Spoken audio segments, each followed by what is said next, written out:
तो hello guys, कैसे हैं आप? एकदम हैप्पी। तो चलिए आज जिस टॉपिक पे I am going to make this one video is the power of president, right? Power of president. तो we are going to study और you can say no about the powers of the president in three main situations. तो before starting the video I would like to tell you something different from this one whole video in this is ki apart from your NCERT textbook. So guys, what do you mean, what is education क्या होता है? क्या education मतलब सिर्फ होता है कि you are becoming the topper of your class, you are cracking too much many examinations in your life and you are getting highest score you are the one of the student who are scoring very high. क्या education का मतलब ये होता है? हाँ, अगर एक perspective से देखें तो हाँ, एजुकेशन का मतलब ये है कि यू आर द कम्पिटिटर, आप कम्पिटिटिंग कर रहे हैं, आप कम्पिटिट कर रहे हैं लोगों से. तो yes, this can be one of the perspective of education. But अगर हम ऑन द अदर हैंड देखें तो education means the change in your personality, the change in your character, the change in your thinking system. आपकी सोच में, आपके character में, आपकी पर्सनैलिटी में एक चेंज लाने का काम करता है क्या? एजुकेशन. वो कहते हैं ना कि शिक्षा उस शेरनी का दूध है कि जिसने भी पिया है उसने आज तक बस दहाड़ा ही है. तो चलिए इसी के साथ स्टार्ट करते हैं आज का video on the topic of powers of president. तो ऐसे तो हम सभी ने पढ़ा है कि president is just the formal power holder, क्योंकि असली पावर जो होती है are in the hands of the prime minister. वो तो प्राइम मिनिस्टर जी के हाथों में ही होती है. तो president is the formal power holder. But ये जो थ्री सिचुएशंस मैंने आपको ये क्लाउड्स में बनाई है ना, ये वो थ्री सिचुएशंस है जहाँ पर प्रेसिडेंट चाहे तो अपनी power according to his discretion यानी डिसीजन चॉइस, अपनी मर्जी से अपनी पावर को यूज़ कर सकता है. तो चलिए जानते हैं कि वो थ्री सिचुएशंस हैं तो कौन सी हैं. तो चलिए स्टार्ट करते हैं कि फर्स्ट सिचुएशन क्या है. First situation, sending bill back for reconsideration. यानी प्रेसिडेंट क्या कर रहा है कि आपको अच्छे से पता है कि पार्लियामेंट से कोई बिल पास हुआ, पार्लियामेंट से, लेट्स सपोज ये पार्लियामेंट है, पार्लियामेंट से कोई बिल पास हुआ और उस बिल को लॉ बनने से पहले प्रेसिडेंट की असेंट चाहिए, प्रेसिडेंट का अलाउंस चाहिए, उसका सिग्नेचर चाहिए. तो फिर जब पार्लियामेंट से ये बिल प्रेसिडेंट के पास आएगा तो प्रेसिडेंट को, जब तक प्रेसिडेंट इसका असेंट नहीं देता, इसको असेंट नहीं देता, अपनी अलाउंस नहीं देता कि हाँ ये बिल लॉ बनने लायक है, तब तक ये बिल लॉ नहीं बन सकता. तो सबसे पहले तो पार्लियामेंट से ये बिल कहाँ जाएगा? प्रेसिडेंट के हाथों में. अब प्रेसिडेंट इन्हें चेक करेंगे, प्रेसिडेंट चेक करेंगे कि हाँ भाई बिल में कोई फ्लॉज तो नहीं है. If the president find any flaw in the bill sent by the parliament, तो प्रेसिडेंट क्या करेगा? उस बिल को, यहाँ से पार्लियामेंट ने बिल भेजा प्रेसिडेंट को, प्रेसिडेंट वापस से पार्लियामेंट को भेजेगा कि लो भाई चेक करो, ठीक है, यहाँ पर ये गलती है, you have to improvise your this one mistake, या फिर कोई चेंज वो सजेस्ट करेगा कि ये चेंज होना चाहिए. तो यहाँ पर क्या है कि प्रेसिडेंट बिल को भेज रहा है किसके पास? पार्लियामेंट के पास फॉर रिकंसिडरेशन यानी वापस से चेक करो, वापस से कंसीडर करो, वापस से सोचो, कोई चेंज वो सजेस्ट कर रहा है. फाइन. तो यहाँ पर उसने अपनी ये पावर यूज़ की कि वो बाउंड नहीं है कि अगर तुमने कहा है कि हाँ इस बिल को आप साइन करो, इस बिल को अलाउंस दो, तो मैं एज अ प्रेसिडेंट मैं दूंगा ही दूंगा. नहीं, अगर मुझे लगता है कि हाँ यहाँ पर कोई चेंज होना चाहिए तो मैं वो बिल तुम्हें वापस से भेजूंगा. क्यों भेजूंगा? ताकि तुम रिकंसिडर करो. फॉर एग्जाम्पल, आप है पार्लियामेंट और मैं हूँ प्रेसिडेंट. आपने सोचा कि हाँ भाई ये बिल शुड बी पास्ड. आपने अपने पार्लियामेंट में पूरा पास कर लिया, आप पार्लियामेंट के मेंबर समझ लीजिए अपने आप को. पार्लियामेंट से पास किया, मेरे पास भेजा. I check the whole bill and I found a flaw और आई थॉट कि some suggestions should be done in this bill. तो मैंने आपको वापस से भेज दिया, कि हाँ भाई you should improvise this one bill, क्योंकि इसमें ये सजेशंस जो मैं सजेस्ट कर रहा हूँ उसके अकॉर्डिंग चेंज करो. तो आपने देखा, अब वो आपकी मर्जी है कि आपको चेंज करना है या नहीं करना है. फाइन, वो आपकी मर्जी है, मतलब पार्लियामेंट के मेंबर्स की मर्जी है. अब यहाँ तक मैंने अपनी पावर यूज़ की. इसमें मेरी पावर क्या थी कि मैंने बिल को वापस से भेज दिया. कहाँ भेज दिया? पार्लियामेंट को भेज दिया रिकंसिडरेशन के लिए.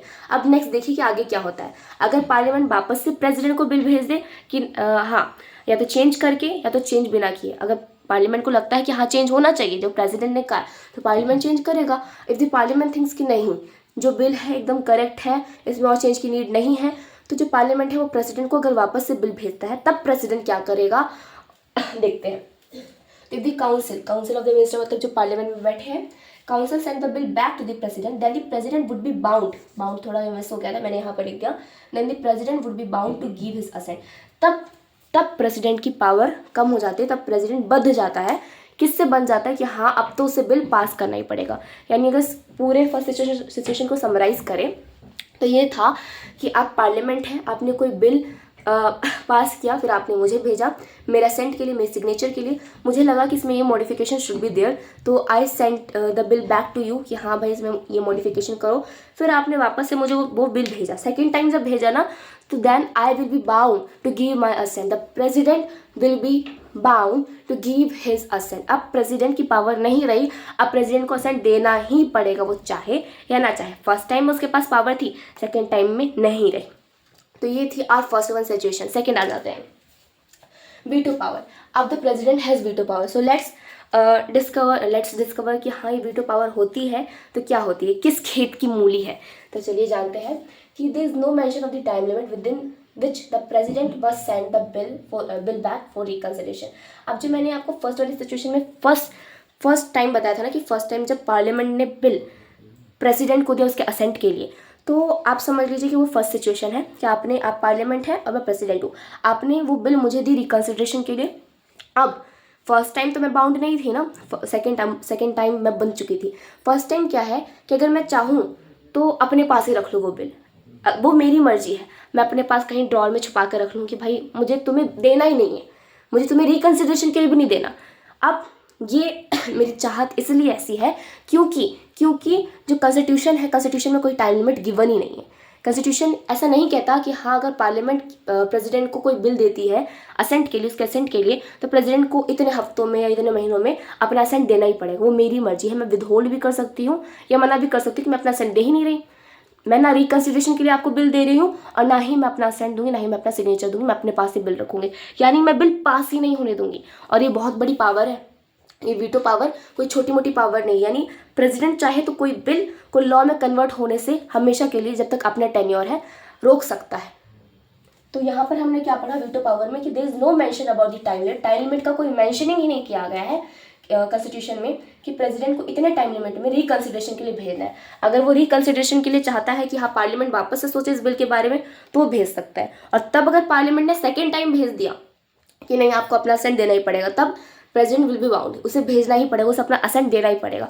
लेकिन अगर फर्स्ट सिचुएशन में, दो सिचुएशंस आई, फर्स्ट सिचुएशन में प्रेसिडेंट भेजता ही नहीं रिकंसिडरेशन के लिए, अपने पास ही रख देता है, तो फिर उसके लिए उसके पास पूरी छूट है और इसे हम वीटो पावर कहते हैं। अगर हम इन दोनों को ही समराइज करें, पहले यहाँ पर देख लीजिए, इसे पॉकेट वीटो भी कहते हैं, और अगर प्रेसिडेंट चाहे तो इसका बहुत इफेक्टिव यूज़ कर सकता है अपने इस पावर का। अब दोनों सिचुएशन को समराइज करते हैं। तो हमने दोनों सिचुएशन में दो केसेस देखे। फर्स्ट केस में क्या है कि पार्लियामेंट, जो कि आप है, पार्लियामेंट ने बिल दिया, किसे, मुझे, प्रेसिडेंट को दिया। अब मेरे पास दो रास्ते हैं। पहला कि मैं देखूँ बिल को और मुझे लग रहा है कि हाँ इसमें फ्लॉज है, तो मैं आपको वापस दे दूंगी रिकंसिडरेशन के लिए कि आप रिकंसिडर कीजिए, मुझे इसमें लगता है कि ये चेंज होना चाहिए। ये फर्स्ट सिचुएशन थी। फर्स्ट सिचुएशन में फर्स्ट केस था जो प्रेसिडेंट ने अपनाया, जो प्रेसिडेंट ने किया। अब सेकंड केस में मैं एज अ प्रेसिडेंट क्या कर सकती हूँ, मैं वो बिल आपको दूंगी ही नहीं, पार्लियामेंट को दूंगी ही नहीं, मैं अपने पास रख लूँगी कि भाई लो पास करो बिल, बना लो, मैं होने नहीं दूंगी, मैं सेंट ही नहीं दूंगी। तो ये दो पावर्स थी मेरे पास, या तो मैं रिकंसिडरेशन के लिए भेज दूंगी या तो मैं भेजूंगी ही नहीं, या तो मैं बिल पास होने ही नहीं दूंगी। फाइन। तो आई होप कि आपको समझ आ गया होगा कि sending bill back for reconsideration, इसमें रिकंसिडर के लिए भेज दिया था, और अगर पार्लियामेंट ने वापस से भेज दिया प्रेसिडेंट को, तो प्रेसिडेंट को उसको असेंट देना ही पड़ेगा। और वीटो पावर में ये है कि जब फर्स्ट केस आया था, जब फर्स्ट पार्लियामेंट दे रही थी मुझे, क्या बिल दे रही थी, तो मैं उस बिल को अपने पास हमेशा के लिए, जब तक मैं as a president on the post हूँ, तब तक मैं उस बिल को अपने पास रख सकती हूँ। तो थर्ड वन देखते हैं, selection of PM. Selection of PM, ये दोनों कहीं ना कहीं दूसरे से जुड़ा हुआ था, लेकिन ये अलग है। अब आपको पता है कि पीएम कब इलेक्ट होता है, जब लोकसभा में कोई पार्टी मेजॉरिटी गेन करती है और उस पार्टी में, जैसे लाइक बीजेपी ने मेजॉरिटी गेन की, तो बीजेपी ने जब मेजॉरिटी गेन की तो बीजेपी के जितने भी लीडर्स थे वो किसी एक को चुनेंगे कि हाँ this person should be the future prime minister. तो वो इंसान, उस पार्टी का जो लीडर जिसको सबसे ज़्यादा फेवर मिलेगा, तो वो इंसान प्राइम मिनिस्टर बन जाएगा। तो यहाँ पर हमने देखा कि हाँ लोकसभा में जिस पार्टी को मेजॉरिटी मिल रही है, उस पार्टी का लीडर ही प्राइम मिनिस्टर बनेगा। लेकिन अगर किसी पार्टी को मेजॉरिटी मिल ही नहीं रही है, तब व्हाट विल वी डू, तब ये होगा कि no leader is gaining majority in the Lok Sabha, then president के पास ये पावर आ जाएगी कि वो लोकसभा में से, वो पार्लियामेंट में से किसी एक लीडर को चुने एज अ प्राइम मिनिस्टर, जो उसके अकॉर्डिंग लगता है कि हाँ this person deserve the seat of prime minister. तो तब प्रेसिडेंट के हाथ में पावर आ जाएगी कि हाँ ये बंदा पीएम होना चाहिए। अब यहाँ पर देखिए, जब कोई पार्टी मेजॉरिटी नहीं गेन कर रही तो लोग तो जो पार्टीज होती है वो एक दूसरे के साथ कंबाइन हो जाती है, दोस्ती कर लेती है, अलायंस बना लेती है, कोलिशन पार्टी निकलने लगती है। तो वैसे ही अगर हम देखें इस टाइम पीरियड में 1989 से 1998 तक तो बहुत कोलिशन पार्टीज बनी। अब कोलिशन पार्टी बनी यानी किसी भी लीडर के पास कोई मेजॉरिटी तो नहीं होगी लोकसभा में, तो उस वक्त प्रेसिडेंट के हाथों में पावर आ गई कि वो अपने डिस्क्रिप्शन यूज़ करें, अपने डिसीजंस के अकॉर्डिंग प्राइम मिनिस्टर को इलेक्ट करें। तब तीनों सिचुएशंस को अगर हम समराइज करते हैं कि पहले तो वी हैव स्टडीड कि yes the president is the formal power holder. असली जो पावर होती है वो तो प्राइम मिनिस्टर के हैंड्स में होती है, लेकिन औपचारिक तौर पर अगर देखें तो फॉर्मल पावर होल्डर कौन है, हमारे प्रेसिडेंट साहब है। अब प्रेसिडेंट अगर चाहे तो अपनी पावर, उसके पास और भी पावर होती है, माना कि हम फॉर्मल पावर होल्डर कहते हैं, लेकिन ये 3 सिचुएशंस हमने पढ़ी उसमें हमने ये पढ़ा कि प्रेसिडेंट अपनी पावर को 3 सिचुएशंस में यूज़ कर सकता है। तो वो 3 सिचुएशंस क्या थी? पहला कि अगर पार्लियामेंट ने प्रेसिडेंट को बिल दिया है अपने और कह रहा है कि हाँ अपनी असेंट दो, तो उस वक्त क्या होगा, अगर प्रेसिडेंट को लगता है कि हाँ इसमें कोई फ्लॉज है तो प्रेसिडेंट उस बिल को रिकंसिडरेशन के लिए वापस से पार्लियामेंट को दे सकता है कि हाँ आपको रिकंसिडरेशन की नीड है, इसमें कोई फ्लॉज है, इसमें चेंज लाइए। लेकिन अगर सेकेंड केस में जो हमारा पार्लियामेंट है उसने वापस से बिल दे दिया किसे, प्रेसिडेंट को, तो उस वक्त वो बाउंड हो जाएगा, उस वक्त तो अपना असेंट देना ही पड़ेगा। फर्स्ट सिचुएशन थी। सेकेंड सिचुएशन में हमने देखा कि अगर फर्स्ट टाइम में पार्लियामेंट प्रेसिडेंट को कोई बिल दे रहा है कि इसे पास करें आप, और प्रेसिडेंट उसे रिकंसिडरेशन के लिए भेज ही नहीं रहा है, उसने उसे रिफ्यूज़ कर दिया कि मैं अपना असेंट दे नहीं रहा, उसने अपने पास रख लिया, वो बिल को फिर लॉ में पास होने ही नहीं देगा। तो ये बहुत बड़ी पावर है जो वीटो पावर कहते हैं, पॉकेट वीटो कहते हैं, क्योंकि कॉन्स्टिट्यूशन में कोई टाइम लिमिट मेंशन ही नहीं है। अगर प्रेसिडेंट चाहे तो उस बिल को रिकंसिडरेशन के लिए भेज सकता है पार्लियामेंट के पास। अगर प्रेसिडेंट चाहे तो उस बिल को क्या कर सकता है, अपने पास ही रख सकता है, विदहोल्ड कर सकता है, रेफ्यूज़ कर सकता है अपने असेंट देने के लिए। तो इस पावर का वो बहुत इफेक्टिव यूज़ कर सकता है, कौन? प्रेसिडेंट।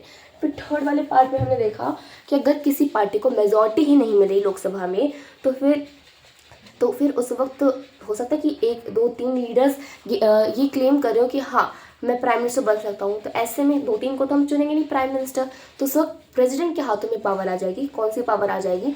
कि वो प्राइम मिनिस्टर को सिलेक्ट करे। और 1989 से 1998 तक बहुत सारी कोalition पार्टीज बनी जिसमें प्रेसिडेंट ने अपनी इसी पावर का यूज़ किया है। आई होप कि आपको 3 सिचुएशन बहुत अच्छे से समझ आ चुकी होंगी। So thank you and have a nice day. सत श्री अकाल।